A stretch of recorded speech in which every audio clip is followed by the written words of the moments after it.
Gas का आदान प्रदान। वे दूसरे की थाली में घी ज्यादा दिखता है, कहावत है ना। तो उसी कहावत से प्रेरित होकर ये कहानी सुने। मीरा अपनी सहेली सीमा से कहती है, क्या रे सीमा, तेरे जैसी सास भगवान सबको दे। कोई रोक टोक नहीं, कोई बोलियां नहीं, आराम से रहती है और आराम से रहने देती है। एक मेरी सास है। माना कोई रोक टोक नहीं है, लेकिन दूसरी कई परेशानियां हैं जो मेरी सास के साथ है। तू नहीं समझेगी। चल अच्छा रखती हूँ, ननद आई है, उसकी खातिरदारी करनी है। मीरा सीमा की सास से काफी इम्प्रेस रहती है। फिर एक दिन सीमा मीरा के घर किसी काम से जाती है।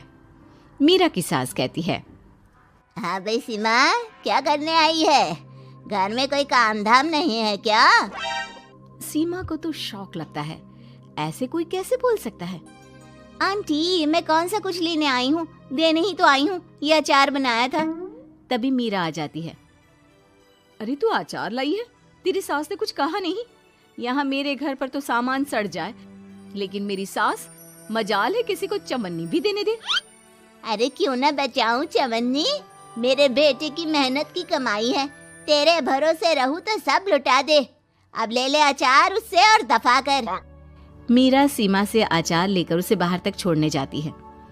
अरे यार, तेरी सास तो बहुत अच्छी है। क्या बात कर रही है? कितनी तो बेइज्जती करती तेरी, लेकिन फिर भी तुझे मेरी सास अच्छी लगी। मेरे घर आ जा कभी, मेरी सास को देखेगी ना तब पता चलेगा। अरे इससे ज्यादा बुरा क्या हो सकता है। जरूर आऊंगी मैं तेरे घर, लेकिन मैं कुछ लेकर नहीं आ सकती। हाँ, देख रही है ना मेरी सास का हाल।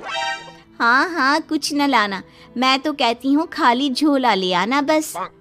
सीमा चली जाती है। फिर क्या, दोनों अपने काम में लग जाती हैं। लेकिन एक रोज न जाने क्या होता है, मीरा सीमा के घर आती है। सीमा की सास कहती है, अरे सीमा, देख तो कौन आया है, तेरी सहेली मीरा। मीरा, आज कैसे यहाँ पर? आजा आजा। और ये हाथ में क्या है तेरे? क्या मतलब? कुछ नहीं आंटी जी, ये तो खाली थैला है। वो क्या है ना, मंडी जा रही थी तो सोचा मीरा से मिलती चलूं।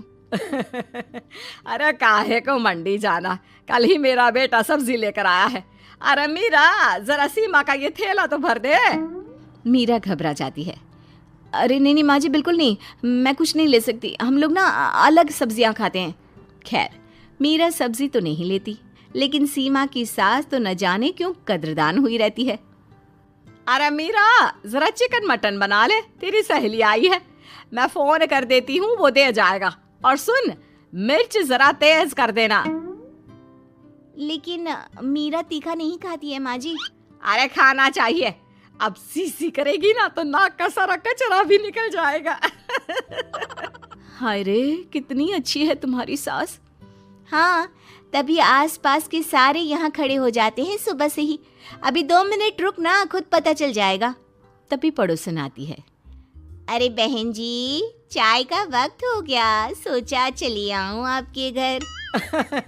अरे क्यों नहीं क्यों नहीं, वो क्या है ना, बहू की सहेली आई है तो चिकन बन रहा है, वो भी लेती जाना। मैं जरा ज्यादा ऑर्डर कर देती हूँ। और हाँ बहू, पकोड़े भी तल ले चाय के साथ। जा जा मीरा बेटी, सीमा की मदद कर दे जरा। मीरा सीमा के पास किचन में जाती है, जहाँ सीमा सास को कोस रही होती है। घर में कितनी मुश्किल से सब्जी और राशन आता है, लेकिन ये नहीं समझेंगी। अरे पिछले महीने भी 2 बार राशन लाना पड़ा था, लेकिन ये है कि सच्ची यार, फिर भी तू लकी है। तेरी सास कम से कम मेरी सास की तरह तो नहीं है। मीरा कुछ देर रहकर वहां से चली जाती है। दोनों बहुएं किसी तरह सास के साथ दिन काट रही थी कि एक दिन सीमा कहती है, नहीं नहीं माँ जी, बस करिए, तंग आ गई हूँ मैं आपसे। मैं अब आपके साथ नहीं रह सकती। एक बार, बस एक बार आप मेरी सहेली मीरा की सास की तरह बनकर देखिए। अरे कितनी अच्छी इंसान है वो, कितना सोचती है घर के लिए। दूसरी तरफ मीरा, माँ जी कैसी हैं आप? कुछ तो सोचा करिए, समाज नाम की भी कोई चीज होती है। बस एक बार मेरी सहेली सीमा की सास की तरह बनकर देखिए। अरे कैसे जी जाती है जिंदगी, उन्हीं से पता चलेगा। दोनों की सास को आता है गुस्सा। अरे भाई, कोई छोटे बच्चे तो है नहीं जो किसी के साथ तुलना कर दे और वो कुछ ना कहे। मीरा की सास कहती है, मुझे तो सीमा के पास ही छोड़ा। सीमा की सास कहती है, तू ना मुझे मीरा के पास ही छोड़ दे। दोनों एक दूसरे से सलाह करती हैं और सासों का किया जाता है आदान प्रदान यानी एक्सचेंज। अगली सुबह मीरा की बदली हुई सास। अरे मीरा, मेरी बेटी आ रही है। मीरा को तो आदत थी कि घर का कोई भी आए दमड़ी ना निकले, ना कुछ बनाना ना कोई लेन देन। अच्छा माँ जी ठीक है, कोई बात नहीं। अरे कैसा कोई बात नहीं, अरे लाओ 16 तरह के पकवान और ननद को देने के लिए सीधा निकालो। सीधा समझती हो ना? देना लेन देन? अरे माँ जी कैसी बात कर दी। इस घर में जो कोई कुछ भी ले आए, लेकिन मजाल है घर की चवन्नी भी कहीं चली जाए। अरे ये तो परंपरा ही नहीं है इस घर की। बाकी खाना हो तो रोटी दाल बना देती हूँ। रोटी दाल तो मेरी बेटी दुख में भी नहीं खाती, तो मायके में क्यों खाए। मैं अभी चिकन मटन पनीर और दाल ऑर्डर कर रही हूँ, सब बना देना। लेकिन मेरी तो आदत ही नहीं है इतना सारा खाना बनाने की। नहीं नहीं माँ जी, मुझे तो माफ करें। अरे कैसी बात कर रहे हैं, तेरी सास की बेटी नहीं आती थी क्या? आती थी ना, खूब आती थी, लेकिन मजाले की सास कुछ एक्स्ट्रा कर दे। माँ जी देखिए मेरी तो ये आदत नहीं है। दूसरी तरफ सीमा। माँ जी वो मेरे मायके से लोग आ रहे हैं, तो मैं जरा उन लोगों के लिए कुछ बना लेती हूँ। क्यों क्यों बना लेती हो? दाल रोटी बनी है ना, साथ में अचार रख देना। वैसे आ क्यों रहे हैं बेटी के घर?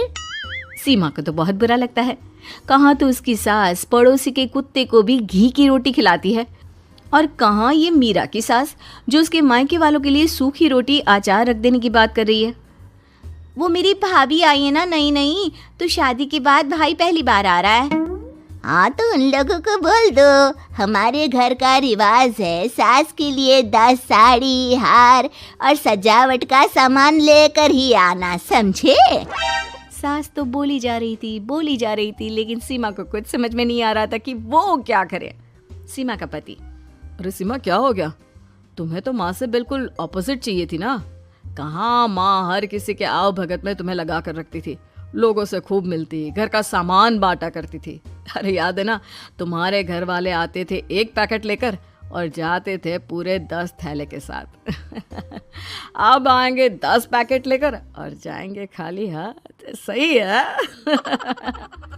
नहीं मुझे नहीं चाहिए ऐसी सास, ये सब तो मुझे पता ही नहीं था।